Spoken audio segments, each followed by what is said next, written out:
Well, let's talk about Hunter, shall we? Oh, yeah. Let's do it. You know why? Where is Hunter? You know, it's amazing. I look at myself, my brother, my sister. We're on the trail campaigning. I guess Hunter's selling influence to the Chinese again. Now, think about it, right? Blue Collar Joe's son, and again, we'll use the big air quotes for blue collar because it's the biggest lie ever, right? His son today owns 10% of a Chinese company that is shipping jobs out of Michigan to China. Today he's doing it. You think Joe's going to change that? You think he's going to stop? How about this? I take the Hunter Biden one personally because they spent 3 years trying to throw me in prison.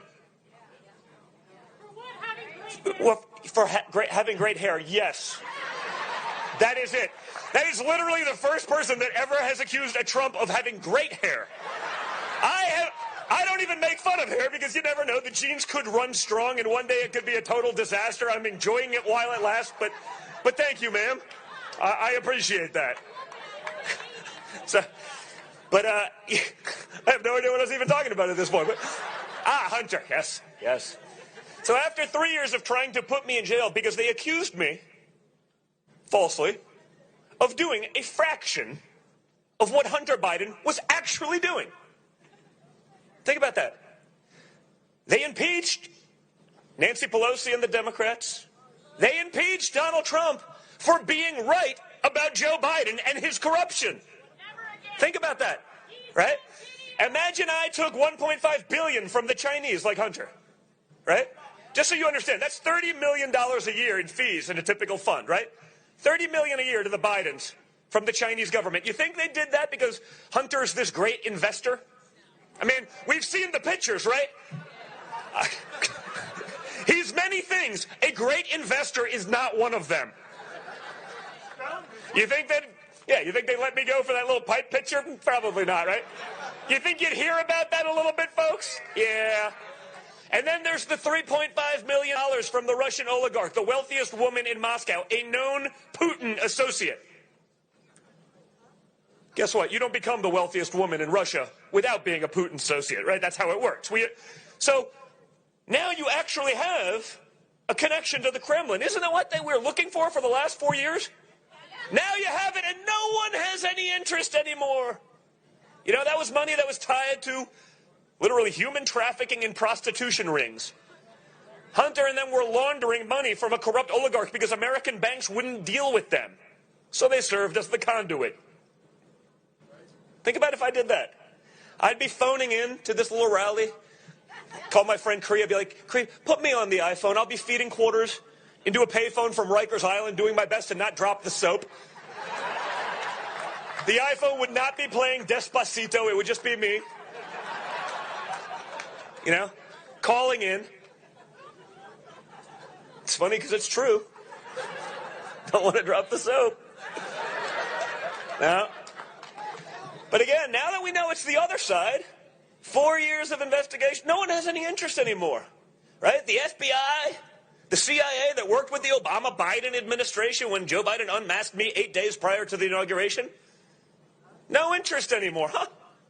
It's funny how that works. Now you have the emails, right? You saw that. The New York Post broke these things, and the people in the media and Facebook and social media and Twitter, and they're attacking the media for publishing the truth.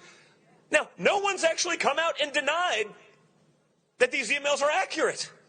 I mean, that's what's scary. Meaning, hey, if you're caught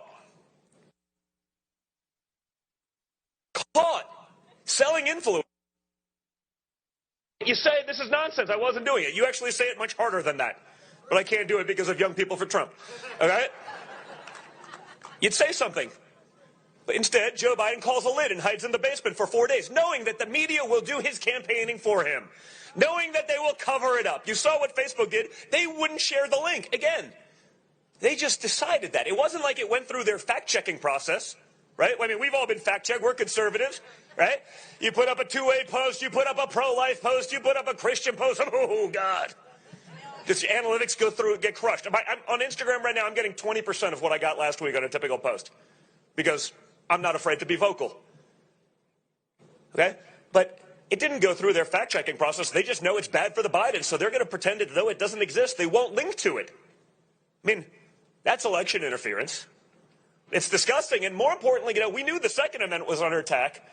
We understood that the First Amendment was a little bit. I mean, it's not like the media's been unbiased for the last few decades. It's particularly gotten worse. Trump derangement syndrome has fully kicked in, and they've lost their damn minds. But we knew that was bad. But when you think about that, Facebook deciding not to share that to millions of people, they say, I read an article that at least 50% suppression from getting that information out there, to stop the American people from knowing that the person that could be president, one of the two people running, is literally bought and paid for by foreign governments. Again, no one from the Biden camp has denied it. So rather than say, hey, maybe this is a big deal, maybe that compromise could be really bad for America. Maybe he'd continue, which of course he would, to sell your jobs over to the highest bidder on the other side for Hunter.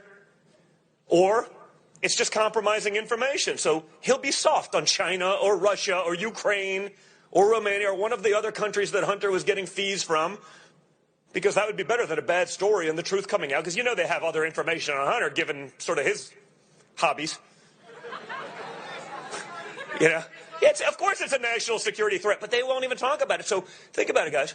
If Facebook will run cover for that kind of insanity, now that you have all of the things they hoped and prayed and dreamed. Now, they don't pray. We know that. They're like, just pretend.